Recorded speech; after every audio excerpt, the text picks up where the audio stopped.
Everyone, আজকের এই ভিডিওটা ফর জেনপাস ইউজি অ্যাসপিরেন্টসদের জন্য।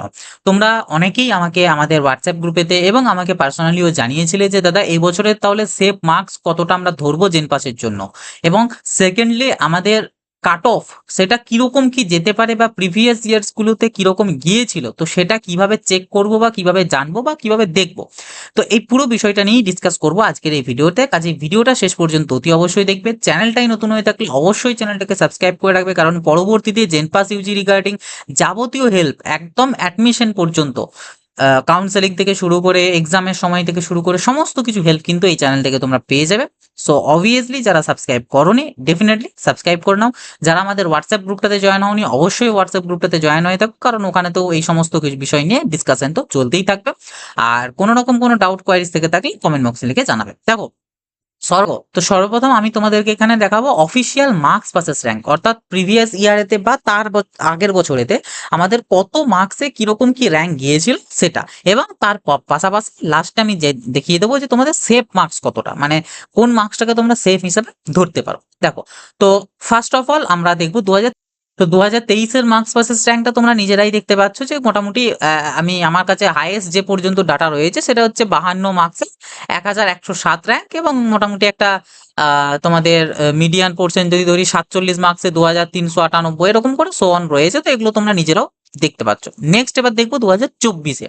দেখো 2024-এ আমার কাছে 57 পর্যন্ত ডাটা রয়েছে, 57.2501 যার মার্কস এসেছিল, তার র্যাঙ্ক এসেছিল 829, এবং 52 যে মার্কসটা সেই 52টাতে মোটামুটি অ্যারাউন্ড প্রায় 2000-এর কাছাকাছি কিন্তু র্যাঙ্ক গিয়েছিল 2024-এ। তো বুঝতেই পারছো কিছুটা কমেছিল। এবার আসি 2025-এ তাহলে কিরকম যেতে পারে। দেখো 2025-এ আমরা এখনো তো বিফোর ফর্ম ফিল আপ স্টেজে রয়েছি। তো বিফোর ফর্ম ফিল আপ স্টেজেতে দাঁড়িয়ে আমরা মোটামুটি যেটা এক্সপেক্ট করতে পারি, কারণ এবছর তোমরা হয়তো বা কিছুজন জেনে থাকবে যে আমার মানে বিশেষ বিশেষ করে যারা ডাব্লিউবিজেই দিয়েছো তারা আরোই ভালো জানবে যে ডাব্লিউবিজেইতে মার্কস ভার্সেস র্যাঙ্কের কিন্তু একটু ইনফ্লেশন এসেছে, যদিও এই মার্কস ভার্সেস র্যাঙ্কটা পুরোটাই ডিপেন্ড করে বেশ কয়েকটা ফ্যাক্টরের উপর, লাইক আমাদের ক্যান্ডিডেটের টোটাল পার্টিসিপেশনের সংখ্যা কতটা রয়েছে, মানে এক্সাম কতজন দিচ্ছে সেটা, তারপর থাকে আমাদের কোয়েশ্চেন্সের ডিফিকাল্টি লেভেল কতটা রয়েছে। তো এরকম বহু জিনিসের উপর ডিপেন্ড করে ক্যান্ডিডেটের পারফরমেন্স কতটা, শুধু অ্যাপিয়ার করলেই হবে না, ক্যান্ডিডেটের পারফরমেন্সটা কিরকম কি রয়েছে, এরকম বহু ফ্যাক্টরের উপর ডিপেন্ড করে আমাদের মার্কস ভার্সেস র্যাঙ্কটা।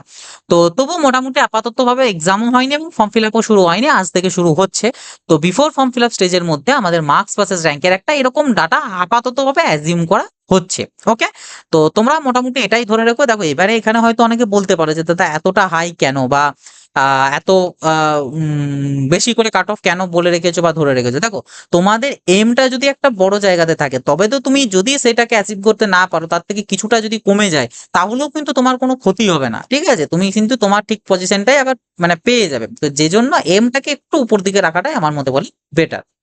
এরপর আমরা সেভ মার্কস দেখবো, তবে তার আগে আমরা এখানে যেটা দেখবো সেটা হচ্ছে গত বছরের আমাদের কাট অফ কেমন ছিল আমাদের জেনপাসের আন্ডারে বিএসসি নার্সিং এর বলো বা প্যারামেডিকেলের বিভিন্ন কোর্স ওয়াইজ বলো। তো দেখো এক এক করে আমি এগুলো ডিটেলস যাচ্ছি না, আমি জাস্ট তোমাদেরকে সিম্পলি এই সমস্ত বিষয়গুলোকে আমি দেখিয়ে দিচ্ছি। ওকে, তো সর্বপ্রথম হচ্ছে আমাদের বিএসসি নার্সিং এর 2023-এ যা ছিল তোমরা দেখতেই পাচ্ছ, এবং কোন কলেজে গিয়েছিল সেটাও তোমাদেরকে আমি এখানে দিয়ে দিয়েছি তোমাদের জন্য, যাতে তোমরা বুঝতে পারো যে এই যে কাট অফটা গিয়েছিল 3472 জেনারেলদের কোন কলেজে গিয়েছিল, সেটা হচ্ছে government college of nursing Kharagpur SD হাসপাতাল, এটাতে গিয়েছিল। তো এইভাবে তোমরা নিজেরা এটা বুঝতে পারবে যাতে। দেন 2024-এর ডাটাতে যদি আসি, তো 2024-এর হচ্ছে এটা আমাদের ডাটা। ওকে, এবার তাহলে বিএসসি নার্সিং চলে গেল, এবার আমরা আসবো প্যারামেডিকেলের ম্যাক্সিমাম কোর্সেরই ডাব্লিউবিএইচএসটাই আমাদের লাস্ট হিসাবে যায়। তো তবুও কিছু কিছু অন্যান্য হতে পারে, সেগুলোর ক্ষেত্রে সেই অন্যান্যটা থাকবে। তো তোমরা দেখতে থাকো, আমি এগুলো আর কিছু বলছি না। ওকে, যখন আবার কিছু বলার প্রয়োজন হবে আমি বলে দেবো। তো এটা হচ্ছে আমাদের 2024-এর ডাটা ফর সিসিটি কোর্সে, ঠিক আছে, ক্রিটিক্যাল কেয়ার টেকনোলজি। আর আরেকটা জিনিস এখানে যেগুলোতে এই যে R2 বলে দেখতে পাচ্ছ না, তো এটা হচ্ছে রাউন্ড 2-তে গিয়েছিল, মানে তোমাদের অনেকের হয়তো এখানে একটা ধারণা আছে যে মপ আপ রাউন্ড হয় মানে মপ আপেতে আমাদের সর্বশেষ মানে পর্যন্ত আমাদের র্যাঙ্কের কাট অফটা যাবে, তবে এমনটা কিন্তু হয় না। রাউন্ড 2-তেও যেতে পারে অথবা মপ আপেতেও যেতে পারে, কারণ রাউন্ড 2 এর পর মপ আপটা একটু অন্যরকম রাউন্ড। মপ আপেতে আবার নতুন করে ক্যান্ডিডেট পার্টিসিপেট করতে পারে, যারা এই 2 রাউন্ডে পার্টিসিপেট করেনি তারাও পার্টিসিপেট করতে পারে, এরকম বহু কিছু জিনিস রয়েছে, যে জন্য mop up round cut off আমাদের রাউন্ড 2 এর থেকেও হাই যেতে পারে, মানে আরো ভালো আসতে পারে। ধরো রাউন্ড 2-তে হয়তো 10,000 গেছে, মপ আপেতে সেটা 5,000 আসতে পারে, এই ব্যাপারটা বলতে চাইছে হাই মেন্স। তো যে যে জিনিসগুলোর আমাদের কাট অফ রাউন্ড টু তে হাইয়েস্ট গিয়েছিল সেগুলোর ক্ষেত্রে রাউন্ড টু দেখো ব্র্যাকেট আমি লিখে দিয়েছি। ওকে, তো আর যেগুলো লেখা নেই সেগুলো জানবে মহাভাবেতেই গিয়েছে। তো এটার যেমন ওবিসি এ দের ডাব্লিউবিএইচএস এ সিসিটির গিয়েছিল 1950 এবং রাউন্ড টু তে মহাভাবেতে এর থেকে আরো কম গিয়েছিল, মানে আরো হাই গিয়েছিল কাট অফটা, ওই জন্য এখানে লেখা নেই। ওকে, তো নেক্সট এবার আমরা দেখবো ওটিটি, অপারেশন থিয়েটার টেকনোলজি। তো এটা তোমরা 2023-এর ডাটা দেখতে পাচ্ছ এবং তার পাশাপাশি তোমাদের কাছে রয়েছে 2024-এর ডাটা। ম্যাক্সিমামটাই ডাব্লিউবিএইচএস গিয়েছিল এবং জেনারেল বাদ দিয়ে বাকি সব কোর্সগুলো মানে বাকি সব আমাদের ক্যাটাগরিগুলোর রাউন্ড টুতেই হাইয়েস্ট কাট অফ গিয়েছিল। ওকে, নেক্সট আমরা দেখবো হচ্ছে আমাদের বিএমএলটি অর্থাৎ bachelor of medical lab technology. তো এটা ডাব্লিউবিএইচএস গিয়েছিল সবগুলোরই 2023-এ, আর 2024-এর ডাটা তোমাদের কাছে রয়েছে। এবার এখানে একটা বিষয়, সেটা হচ্ছে যে কাজী নজরুল ইউনিভার্সিটি এটা কি। দেখো, কাজী নজরুল ইউনিভার্সিটি যেটা আমাদের আসানসোলে রয়েছে, এটা কিন্তু ওয়ান টাইপ সেমি গভর্নমেন্ট টাইপের আমাদের একটা ইউনিভার্সিটি। এখানে ফিজ তোমার গভর্নমেন্টের থেকে একটু বেশি, বাট প্রাইভেটের থেকে কিছুটা কম। তো ওই জন্য এটাকে অনেকে সেমি গভর্নমেন্টের আওতায় রাখা হয়। তো মানে অনেকে প্রেফার করে প্রাইভেটের তুলনায়। তো আমি ওই জন্য তোমাদের সুবিধার্থের জন্য আমি কাজী নজরুল ইউনিভার্সিটিরও কিন্তু যে কাট অফটা সেটাকেও আমি দিয়ে দিয়েছি যে কোন ক্যাটাগরির ক্ষেত্রে কত গিয়েছিল এবং সেটা কোন রাউন্ডে গিয়েছিল। এগুলো আমি প্রত্যেকটা ডিপার্টমেন্টের ক্ষেত্রেই দেখিয়েছি, মানে যে ডিপার্টমেন্টগুলো কাজী নজরুল ইউনিভার্সিটি আছে সেগুলো। ওকে, তো এটা গেল আমাদের বিএমএলটি। দেন আসবে আমাদের হচ্ছে পিটি অর্থাৎ পারফিউশন টেকনোলজি। তো এটা হচ্ছে 2023-এর ডাটা এবং তার পাশাপাশি তোমরা দেখতে পাচ্ছ 2024-এর ডাটা। ওকে, এগুলো বলার কিছু নেই, তোমরা পজ করে করে দেখে নেবে। দেন আসছে আমাদের বিপিটি অর্থাৎ ব্যাচেলর অফ ফিজিওথেরাপি। তো ফিজিওথেরাপি 2023-এর ডাটা দেখতে পাচ্ছ এবং তার পাশাপাশি তোমরা দেখতে পাচ্ছ 2024-এর ডাটা। এবং আমাদের কাজী নজরুল ইউনিভার্সিটিতেও ফিজিওথেরাপি করানো হয়, তাই কাজী নজরুল ইউনিভার্সিটিতে ফিজিওথেরাপির আন্ডারও লেখা রয়েছে। নেক্সট আমরা এবার দেখবো হচ্ছে আমাদের পিএ অর্থাৎ ফিজিশিয়ান অ্যাসিস্ট্যান্ট। তো এটা 2023-এর ডাটা ম্যাক্সিমাম ডাব্লিউবিএইচএসই গিয়েছে এবং তার পাশাপাশি যদি দেখি আমাদের 2024-এর ডাটা, তো এখানেও প্রায় সেম জিনিসটাই আমরা দেখতে পাচ্ছি। ওকে, গেল। এবার আমরা আসবো হচ্ছে বিভিএস অর্থাৎ অপটোমেট্রি, যেটা আমাদের 2024 থেকে ইন্ট্রোডিউসড করা হয়। তো যে কারণে 2023-এর কোনো প্রকার ডাটা নেই, কারণ 2024-এই আমাদের ফার্স্ট ইন্ট্রোডিউসড করানো হয়। আর আমাদের 2024-এ বিভিএস এর যে কাট অফ গিয়েছিল সেটা হচ্ছে গভর্নমেন্টের দিক থেকে দেখতে গেলে সাগর দত্ত, যদিও এটা গভর্নমেন্ট হিসাবে তখন ছিল না, এটাকে ওয়ান টাইপ অফ বলা যেতে পারে, আমাদের সেমি গভর্নমেন্টের আন্ডারে ফেলা হয়েছিল সাগর দত্তটাকে। এবং বাকি মেডিকেল কলেজ কলকাতা এটা তো গভর্নমেন্টই, তোমরা জানো এমসিকে যেটা। তো কাজী নজরুল ইউনিভার্সিটিতেও বিভিএসও পড়ানো হয়, তাই ওটা আমরা রেখেছি। আবার এখানে একটা জিনিস দেখো মজার বিষয়, এই যে মেডিকেল কলেজ কলকাতায় ওবিসি এদের বিবিএসসির কাট অফ কিন্তু রাউন্ড ওয়ানেতেই হাই গিয়েছিল। তো আমি সমস্তটাই লিখে দিয়েছি যাতে তোমাদের সুবিধা হয়। ওকে, তো এটা গেল আমাদের বিভিএসও। নেক্সট আসবো আমরা হচ্ছে এমএমবি অর্থাৎ মেডিকেল মাইক্রোবায়োলজি। এটাও সেম 2024 সালে ইন্ট্রোডিউসড করা, মানে আমাদের অ্যাকচুয়ালি 2022-এ এটাকে ইন্ট্রোডিউসড করানো হয়, তবে 2022-এ মেডিকেল মাইক্রোবায়োলজি কোর্সটা একটাই মাত্র কলেজে উপলব্ধ ছিল এবং সেটা প্রাইভেট কলেজ, সেটা ছিল মিদনাপুর সিটি কলেজ। তো ওই জন্য ওই ডাটাটাকে আমি রাখিনি, 2023-এরও রাখিনি, কারণ শুধু ওই প্রাইভেটই ছিল। তো প্রাইভেটের কাট অফ নিয়ে আমার লাভ নেই, আমার গভর্নমেন্টের দেখতে হবে। এবং 2024 সালেই আমাদের একমাত্র বার্ডওয়ান মেডিকেল কলেজে এই কোর্সটাকে অ্যাড করা হয়। তো ওই জন্য বার্ডওয়ান মেডিকেল কলেজে তাও জেনারেল আর এসসি এসটি এই তিনটে ক্যাটাগরি হিসাবেই অ্যাড করানো হয়। ওই জন্য দেখো ওবিসি এ, ওবিসি বি বা ইডাব্লিউএস এর কোনো রিজার্ভেশন ওখানে আলাদা করে নেই বলে ওগুলো ডাটাও আমি এখানে দেখাচ্ছি। ওকে, এটা হলো মেডিকেল মাইক্রোবায়োলজি। দেন আসবে হচ্ছে রেসপিরেটরি থেরাপি অর্থাৎ আরটি, যেটা এটাও 2024-এ ইন্ট্রোডিউসড করা কোর্স। তো ডাটা তোমরা দেখতেই পাচ্ছ, কাট অফ ডিটেলস।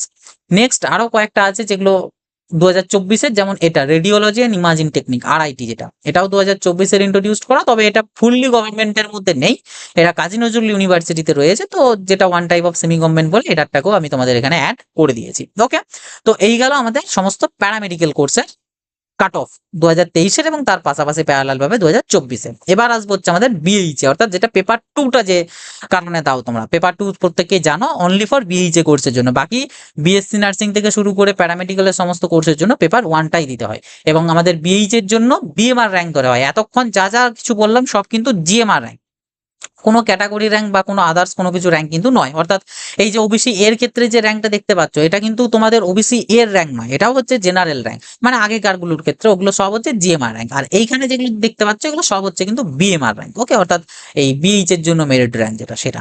তো এটা হচ্ছে আমাদের 2023-এর ডাটা, আর আমাদের তার পাশাপাশি রয়েছে 2024-এর ডাটা। এখানে গভর্নমেন্ট বলতে ডাব্লিউবিএইচএস টাতেই মেনলি আছে আমাদের বিএইচএ কোর্সটা, তো ওই জন্য ওটারটাই তোমরা শুধু দেখতে পাচ্ছ। তো এটা হচ্ছে আমাদের বিএইচ এর কোর্স। ওকে, তো এই গেল আমাদের কাট অফ 2023-এর এবং তার পাশাপাশি প্যারালাল ভাবে 2024-এর। এরপরে আমরা আবার চলে আসবো আমাদের সেফ মার্কস বা সেফ জোন 2025-এর জন্য জেনপাস ইউজির। ওকে, তো এগুলো তো তোমাদেরকে আমি তো দেখালাম যে কত কি যেতে পারে। এবার আসবো আমরা হচ্ছে save marks for government college for BSc nursing.